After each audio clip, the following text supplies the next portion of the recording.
Assalamualaikum warahmatullahi wabarakatuh. Apa kabarnya teman-teman semua? Banyak banget yang nanyain tuh kalau Bang tahun 2024 ini tuh jualan di GoFood, ya GrabFood, ShopeeFood atau kuliner online tuh bagus gak sih gitu? Maksudnya prospek gak sih?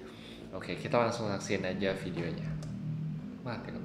Jadi tahun 2024 ini apakah kuliner online ya atau GoFood, GrabFood, ShopeeFood apakah masih bisa atau masih bagus atau enggak? Sebetulnya menurut saya adalah jawabannya masih banget. Cuman mungkin sudah tidak seperti waktu zaman-zaman tahun 2019 gitu ya. Maksudnya jualan-jualan di GoFood, GrabFood sama ShopeeFood itu di zaman pandemi itu memang lagi tinggi-tingginya gitu, lagi bagus-bagusnya. Kenapa? Kan pada saat itu orang mau keluar tuh susah gitu ya, mau apa-apa tuh keluar tuh susah. Jadi dengan adanya GoFood atau kuliner online ini itu memudahkan orang, jadi makanya permintaannya juga banyak banget gitu. Itu satu. Jadi udah beda lah zamannya pada saat itu waktu 2019 2020 ya, pandemi itu, sama sekarang 2024. Jadi stylenya tuh memang sudah berubah. Plus lagi pada saat itu tuh para online itu ya, vendor-vendor itu kayak GoFood, GrabFood, ShopeeFood dan lain-lain, itu mereka lagi gempar-gemparnya banyak promo, ngasih promo gitu, subsidi gitu. Jadi dikasih promo sana sini.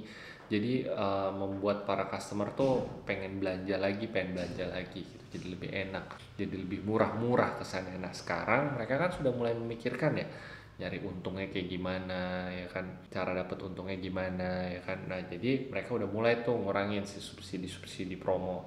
Alhasil buat kita yang jualan online itu ya jadi nggak seseksi zaman dulu gitu, diskon-diskonnya nggak mantap-mantap kayak zaman dulu gitu. Diskon zaman dulu tuh bisa 50% ya kan, bahkan sampai di atas itu, meskipun sebenarnya nggak sehat juga ya gitu. Tapi ya namanya juga itu taktiknya mereka pada saat itu. Nah balik lagi ke sekarang, jadi Bang kesimpulannya gimana 2024 ini, apakah jualan online masih perlu? Menurut saya perlu banget, tapi itu tuh dijadiin jadi saluran distribusi yang lain gitu. Jadi teman-teman tetap nih punya toko offline-nya, tapi salah satu namanya bahasanya tuh customer journey ya. Jadi pelanggan tuh ingin memudahkan dapat produknya teman-teman ya itu melalui online. Contoh nih kayak misalnya saya mau beli sate A nih gitu ya, yang kata teman saya, wah sate Bu Putri nih enak nih gitu. Di mana ya? Oh dia di daerah, kan saya di Bandung ya, dia di daerah ini yang saya nggak tahu gitu. Nah biar gampangnya nggak ribetnya adalah GoFoodnya ada nggak ya, GrabFoodnya ada nggak ya, ShopeeFoodnya nggak, karena saya malas keluar gitu. Saya pengennya ya udah gampang aja, cuma nyari. Ya tadi baterainya habis ya. Oke. Nah jadi kesimpulannya kayak tadi gitu ya. Balik lagi, jualan di online ya, GoFood, GrabFood, ShopeeFood, apapun online itu hmm, perlu sih jadi buat saluran distribusinya lagi gitu yang lain. Jadi selain teman-teman jualannya bisa datang langsung ke tokonya, tapi bisa juga dengan ada si GoFood, GrabFood ini gitu. Jadi memudahkan pelanggan ya. Plus lagi ya kalau mau teman-teman mau bikin promo di online kayak gitu-gitu ya bisa juga sih. Nah cuman hati-hati nih, memang sekarang promo-promo di online sekarang nih agak lumayan apa ya, harus benar-benar dibaca SNK-nya, syarat ketentuan berlakunya, potong komisinya berapa. Jadi banyak juga tuh yang teman-teman nanyain, bang saya kok ikut promo ini kok malah jadi boncos ya, saya malah ikut ini kok malah jadi berkurangnya banyak banget. Ya itu karena teman-teman nggak baca SNK-nya, syarat dan ketentuannya seperti apa.